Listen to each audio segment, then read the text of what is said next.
উদ্যোগটা বাল্যবিবাহ রোখা, সেই নিয়ে একটা উদ্যোগ আমাদের জেলা প্রাথমিক বোর্ড কর্মসূচি নিয়েছে, স্কুল ছুট আর বাল্যবিবাহ, সেই নিয়ে আজকের এই উদ্যোগ।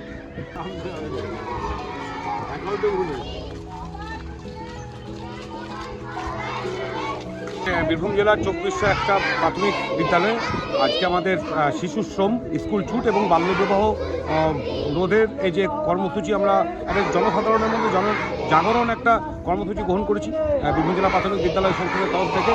এবং আমরা চাই যে শিশু শ্রম বন্ধ হোক, স্কুল ছুট কমুক এবং বাল্যবিবাহ বন্ধ হোক। সবাই আজকে বিভিন্ন গ্রাম, বিভিন্ন অঞ্চলে আমরা ঘুরছি এবং জনসাধারণের মধ্যে একটা অ্যাওয়ারনেস করছি যে সরকার যখন এত প্রকল্প চালু করেছে, কন্যাদের জন্য কন্যাশ্রী প্রকল্প থেকে শুরু করে রূপশ্রী প্রকল্প তো এবং শিশু সাথী প্রকল্প, সমস্ত রকমের যখন প্রকল্প বাচ্চাদের জন্য ভাবছে, তাহলে কেন আমরা কম বয়সে মেয়েদের বিয়ে দেবো?